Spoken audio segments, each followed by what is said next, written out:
Ijue historia ya ajabu kuhusu mwanzilishi wa KFC. Mafanikio makubwa yanahitaji sadaka na kujitolea.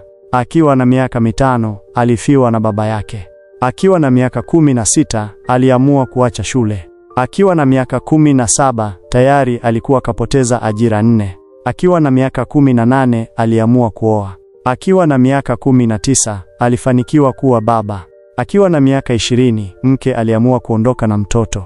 Alishindwa hata katika jaribio la kumpata mwanae na kuamua kumshawishi mkewe kurejea nyumbani. Akiwa na miaka kati ya 18-22, alikuwa msimamizi wa njia za reli, lakini alishindwa, akafukuzwa. Baadaye alijiunga na jeshi, lakini akafukuzwa pia. Akatuma maombi shule ya sheria, ila hakupata nafasi.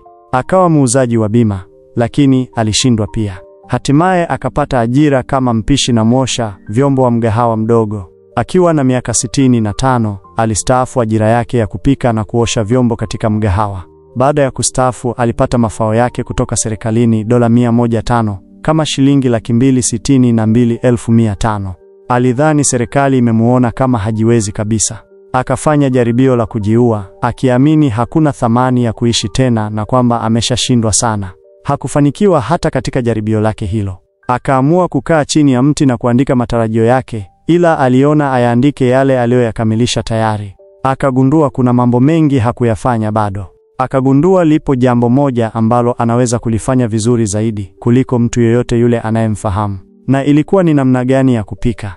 Akaamua kuchukua dola 87 kama shilingi 217,500 kutoka kwenye hundi yake ya pensheni na kununua kuku. Akawakaanga kwa kuwachanganya na viungo anuai, akapata mchanganyiko wa aina yake unaovutia. Akaamua kupita mlango kwa mlango kuwauza kwa majirani zake huko Kentucky. Mchanganyiko ule ukapendwa sana na akaamua kuanzisha mgahawa wake uitwao Kentucky Fried Chicken, KFC, uliokuwa ukitengeneza mchanganyiko wa kuku aliyoubuni. Hatimaye biashara yake ikakua na akafungua migahawa mingi ya KFC nchini Marekani. Mchanganyiko ule ukazidi kupendwa na kutanua wigo wa biashara yake. Huyu si mwingine ni Colonel Harland Sanders, mwanzilishi wa migahawa ya KFC duniani.